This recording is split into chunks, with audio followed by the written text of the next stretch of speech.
Bien, vamos a hacer entonces ahora ya una aplicación con base de datos. La base de datos puede ser en Postgre o en MySQL. La que hoy vamos a trabajar es con Postgre. Por un lado van a tener lo que es el admin, Postgre admin, ¿sí? Que es el administrador de base de datos. Y por otro lado el gestor de base de datos, que es propiamente dicha la base de datos, ¿sí? Cuando lo tengan instalado, podemos continuar con el curso. O sea, van a poder hacer el ejercicio que vamos a hacer ahora.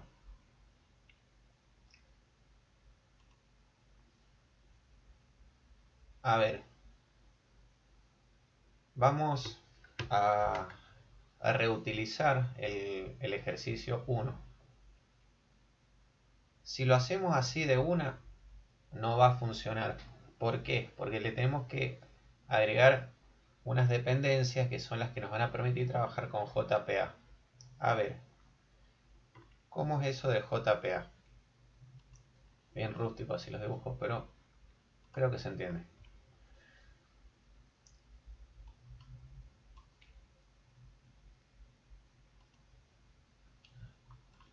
¿Sí? Acá tenemos lo que es la aplicación. Y acá tenemos, por ejemplo, la base de datos.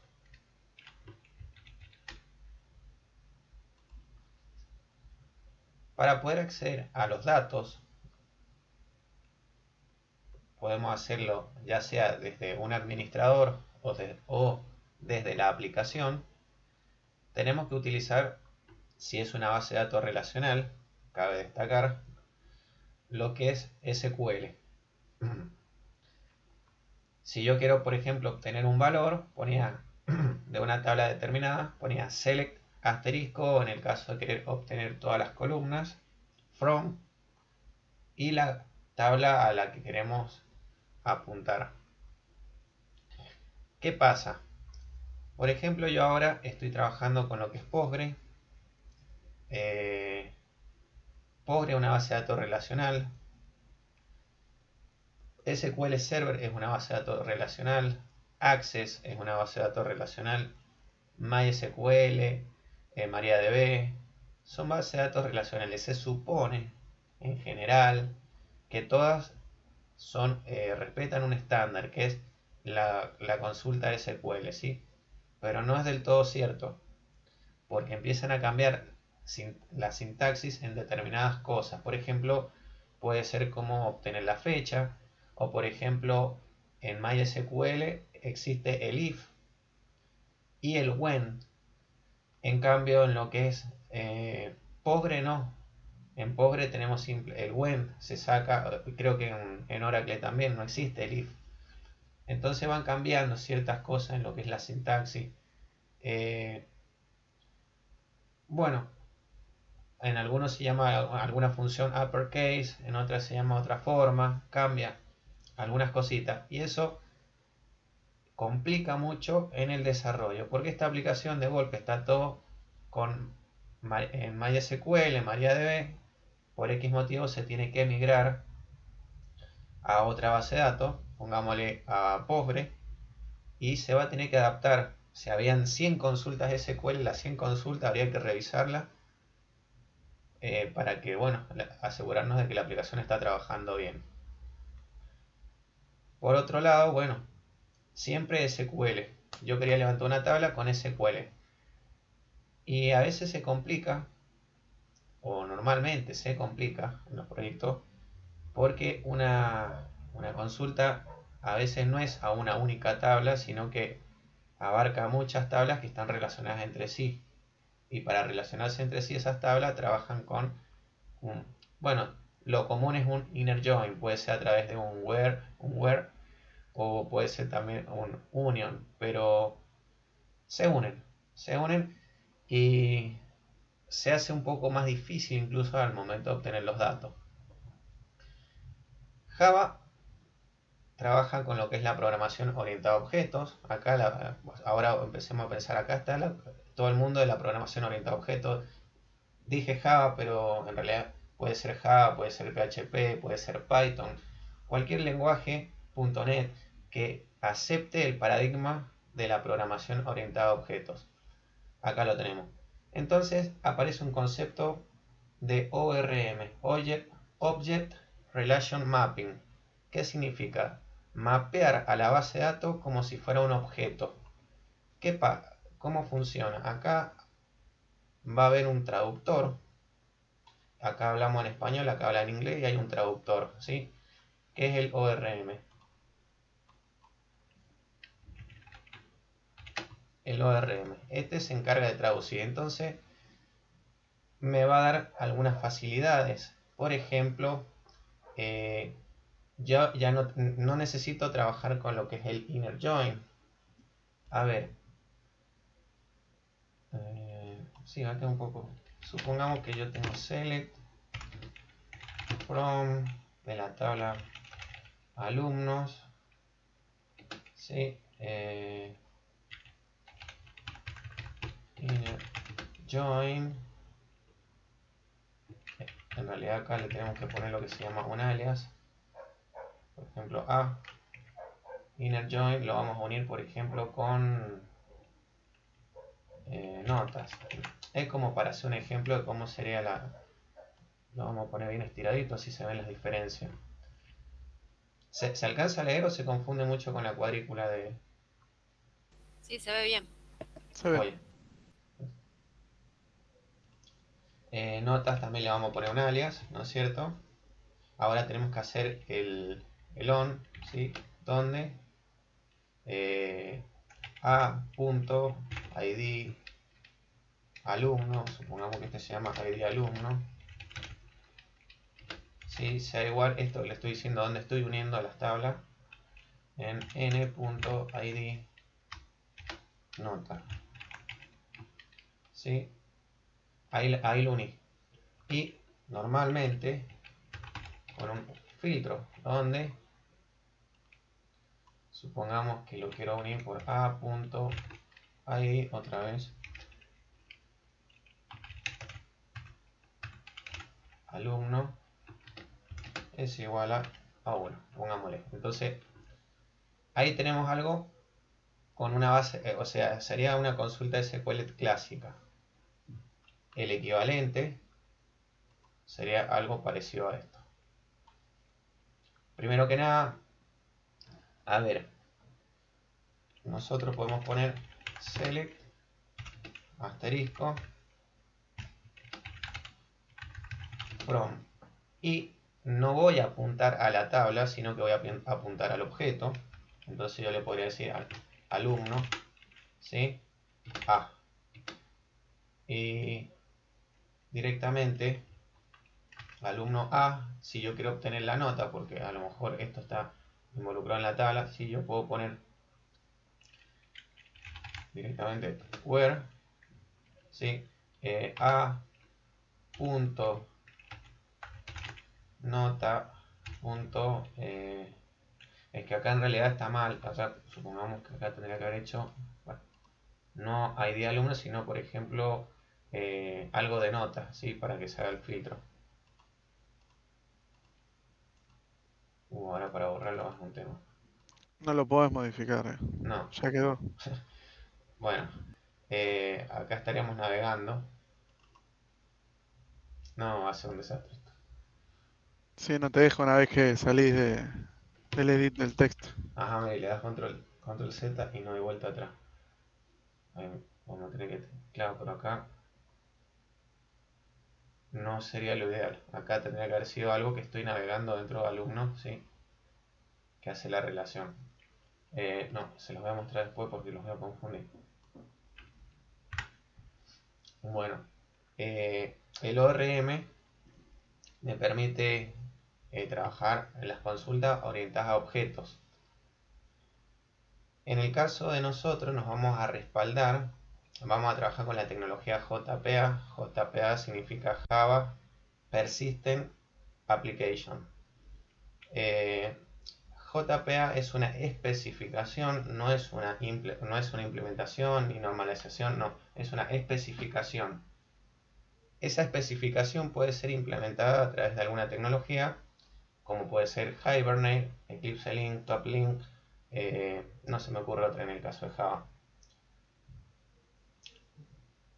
Hibernate entonces viene siendo la implementación de la especificación de JPA, que es el ORM. Este ORM que vamos a utilizar va a ser Hibernate.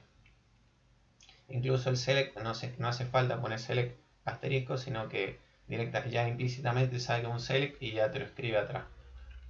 Pero la idea es que entiendan eso. Por un lado vamos a tener el traductor que nos va a facilitar las consultas, pero por otro lado, si yo el día de mañana necesito cambiar, si estaba con MySQL y después trabajo con Postgre o con Oracle, simplemente le digo al traductor, mira, ahora es Oracle y listo. Entonces se conecta a la base de datos y ya está.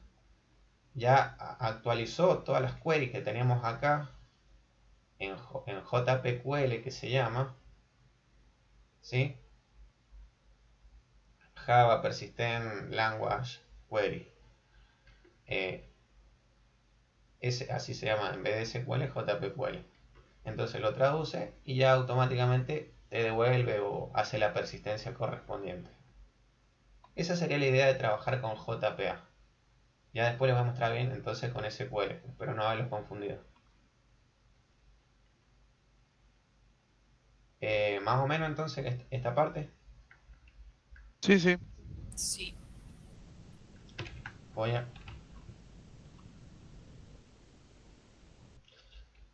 Vamos a... Bien, dijimos que nos faltan dependencias. Botón derecho. Podemos ir acá. Y vamos a agregar. A ver, yo como estuve antes trabajando con estas dependencias, las tengo que dice usada frecuentemente. En este casillero, en este panel sería. Entonces, si no les aparece no se asusten, pero sabemos que vamos a necesitar Spring Data JPA, que es el que nos dice, bueno, vas a tener la especificación JPA, ¿sí? Atrás viene Hibernate. Spring trabaja con el core de Hibernate, no es que trabaja con Hibernate en su totalidad, pero más que suficiente para nosotros. Y después tenemos que definir el conector a la base de datos. Si es Postgre, como lo ven acá, Postgre SQL Drive, si no MySQL Drive o el que corresponda. Entonces lo seleccionamos, le damos siguiente.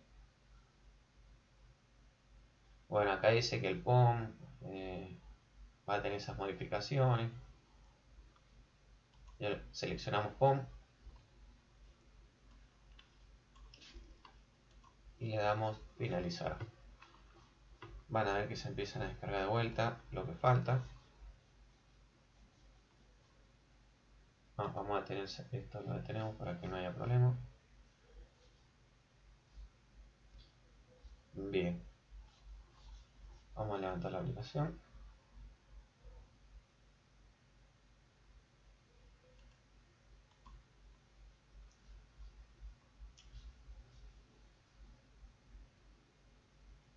Bien, ¿por qué me aparece este error? Porque yo le dije, mira, vas a trabajar con Postgre, con el conector Postgre. Entonces le está buscando. Por defecto, Spring tiene lo que es H2, que es una base de datos embebida. Pero ¿qué pasa? Me dice, H2 no corresponde y tampoco la configuración. ¿Por qué toma por defecto H2? Porque si me voy a la configuración, Application Property, fíjense, no hay nada. Entonces dice, no hay nada en el Property, es H2. Pero resulta que el conector que yo me descargué dice Postgre. Entonces hay algo que dice acá, no nos estamos entendiendo. Bueno, la configuración es la siguiente, la que tengo por acá. A ver. No, porque en realidad la configuración siempre es la misma, por eso. Y ya les explico qué significa cada uno. siempre nos tenemos que asegurar de que no haya un espacio de esta manera, ¿sí? Fíjense, ahí le estamos diciendo, mira, la base de datos es Postgre. Esta parte podemos decir true para que nos muestre el SQL. Obviamente, cuando la aplicación se va a pasar a lo que es producción, tiene que estar en false, ¿sí? Después tenemos algo interesante también. Antes, cuando se hacían las aplicaciones, nosotros teníamos que crear todo el esquema en la base de datos. O sea, creamos la base de datos y el esquema. O sea, esta tabla se relaciona con tal tabla. Todo se tenía que crear y tenía que hacerse el match después con las clases de Java. Hoy por hoy hay algunas opciones interesantes que son create, me dice, mira, yo voy a leer un modelo, me dice, si ese modelo no se ha creado, yo te creo las tablas atrás. Después hay otro que se utiliza mucho en desarrollo, que dice create drop. Cada vez que él me dice, a ver, ¿se generó el modelo? No, te lo creo. Pero cuando se acaba el servidor, borra todo y después lo vuelve a crear. Por eso normalmente se utiliza en la parte de desarrollo. Después hay que cambiarlo. None, como dice, nada. Se recomienda esta propiedad en producción. Update nos va a permitir actualizar, como dice, por ejemplo, si la tabla tenía nombre, apellido y le queremos agregar DNI, te lo actualiza. O también agregar una tabla, una relación a una tabla, algo te permite hacer esa actualización. Vamos a poner update y lo guardamos. Esto no se debe tocar, que es el conector, para que se reconozca. Después tenemos la URL, ¿sí? A dónde está apuntando. En el caso mío está en un localhost. Si fuese otra máquina se le pone la IP a donde apunta. Vamos a crear una tabla. Ahí vamos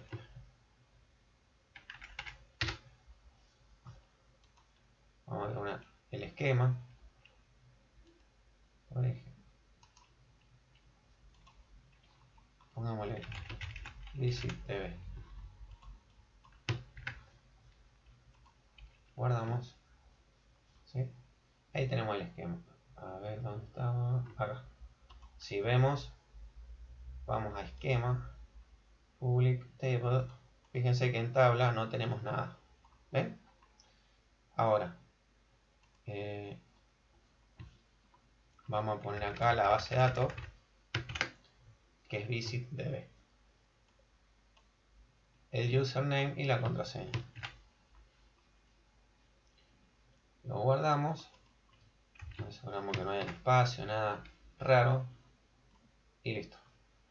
Ahora vamos a hacer funcionar, vamos a hacer un arranque para darle fin, para que vean cómo trabaja. Entonces, por un lado, ya tenemos la configuración. Fíjense que si yo arranco la aplicación de vuelta, acá, ejercicio, ahí,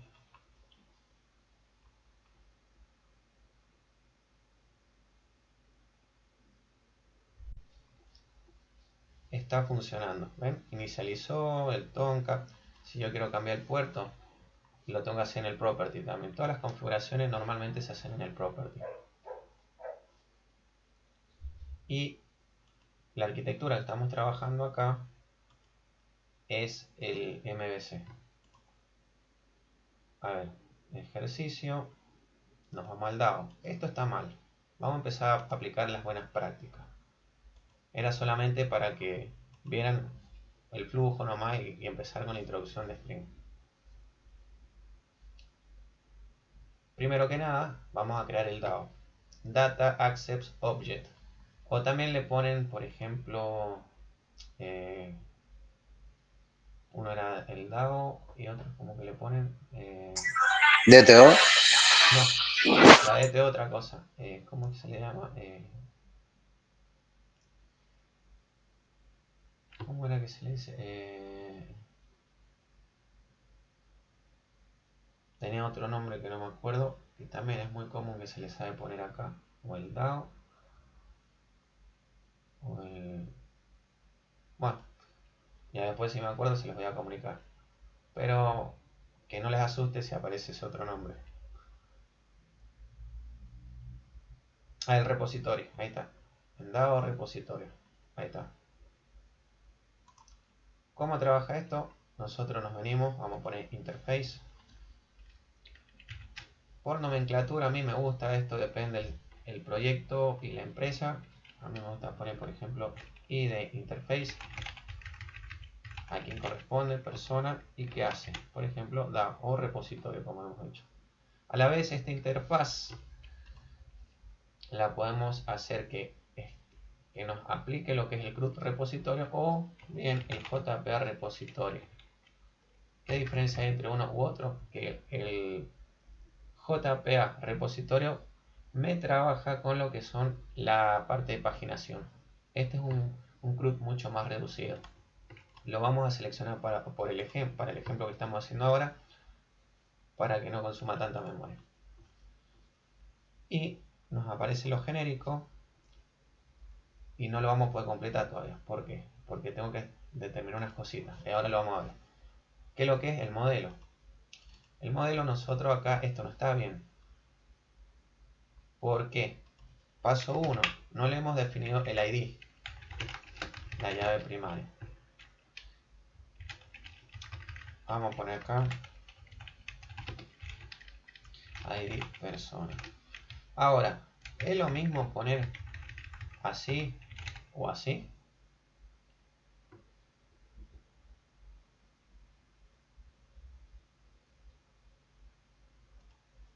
¿Qué, qué opina?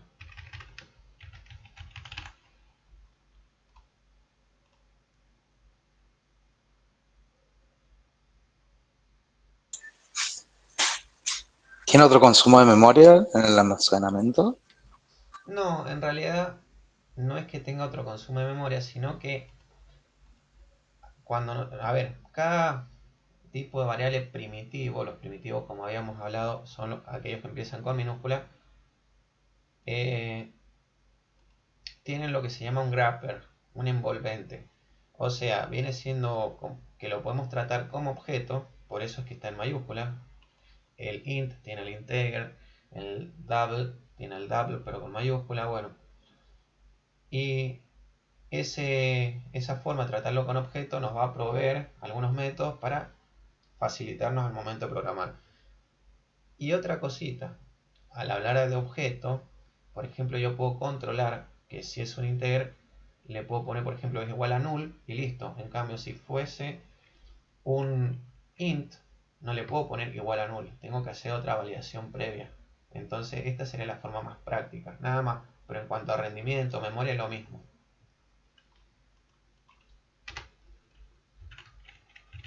¿Se entiende?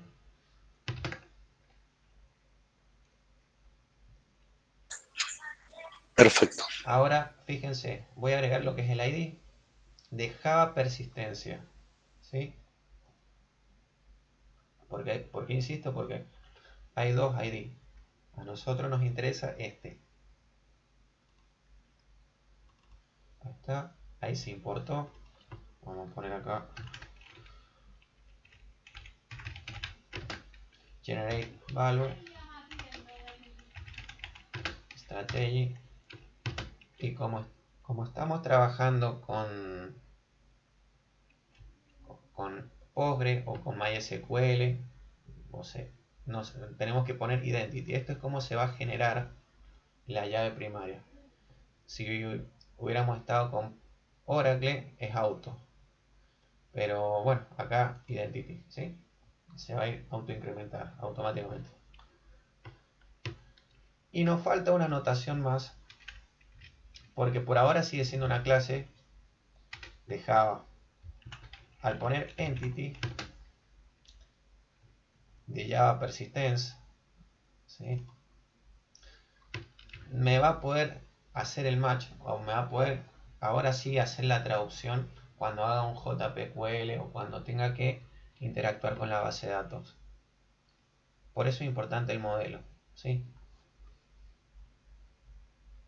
Y me voy al DAO una vez más, porque nunca lo pongo. Persona DAO, agregar, root repositorio, agregamos.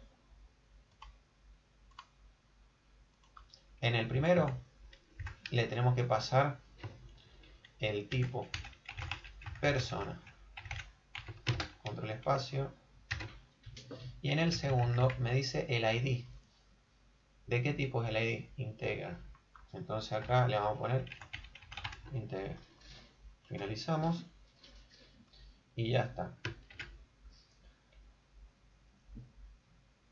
Lo mágico de esto es que implícitamente ya tengo el CRUD hecho con esto. Si nos metemos a la interfaz, Ahí ya lo está extendiendo a esa otra clase, con esos parámetros que le pusiste antes. exacto, fíjense, tenemos save, tenemos para iterar, tenemos find by. El save me va a permitir, si el objeto no ha sido persistido, me hace un create, o sea, el equivalente a un create, un insert, perdón, en la tabla, y si no me hace un update. Todo automáticamente. ¿Ven? No tuvimos que hacer la query. Lo mismo con el find, el exit. Bueno, hay un montón de queries que ya están armadas. Eso todo lo probé por JP.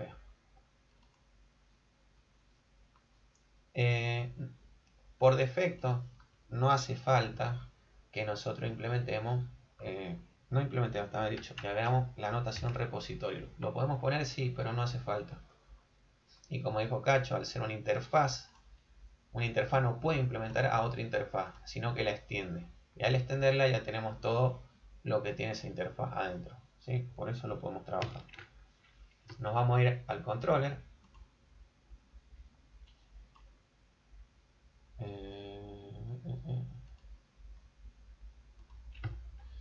Es que ahora se llama i.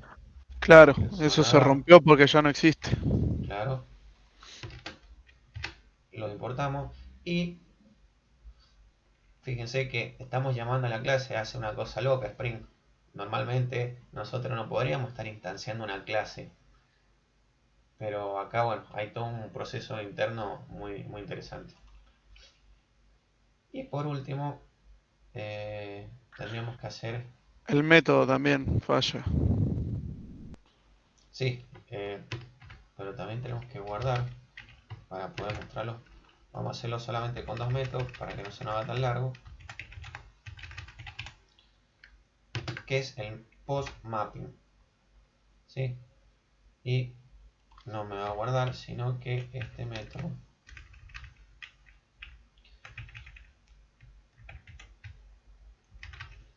perdón, acá le vamos a poner guardar.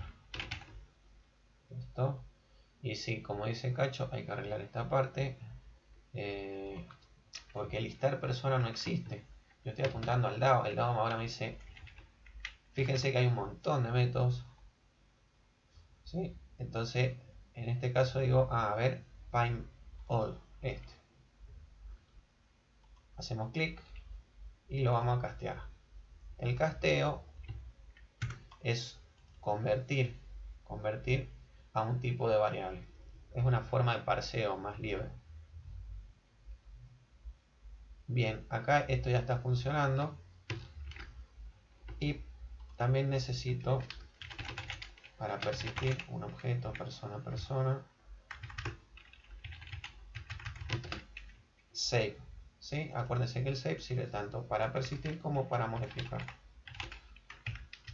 Para guardar sería porque, ¿sí? Pero ¿qué pasa?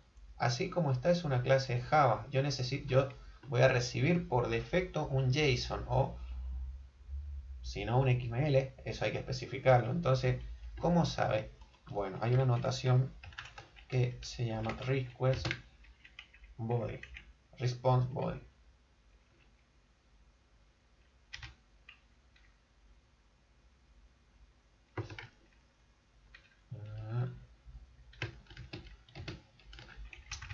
No, request body, perdón. Ahí está.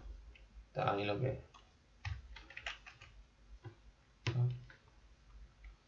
esta notación me traduce al JSON al objeto de Java para que yo lo pueda trabajar, y al revés, cuando yo lo envío como respuesta me hace la devolución a JSON del objeto Java, me lo traduce a JSON. Por ahora solamente hace de JSON a Java porque es una persistencia. Lo vamos a probar. Vamos a detenerse y lo volvemos a levantar para que no haya problemas. Aparentemente no habían problemas, pero por las dudas.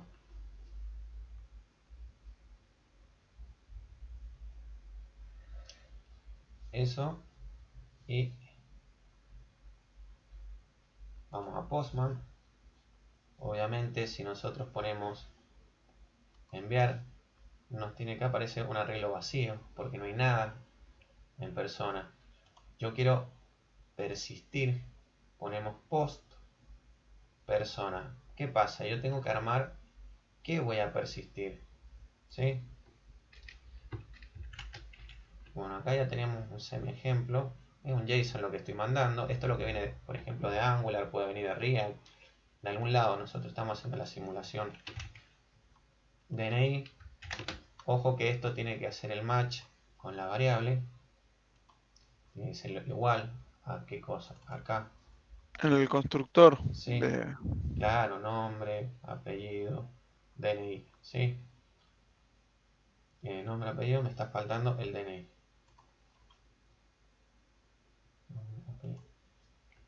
Y creo que era string, no sé. Ya el ID con la anotación que está ya se encarga solo ahí, ¿no? Claro, porque se encarga la Generármelo. base de datos, es autoincremental. La base de datos ya sabe que tiene que generar el ID de 1. En el caso de Postgres, cuidado, o en MySQL, en Oracle es distinto. En Oracle se tiene que crear una secuencia.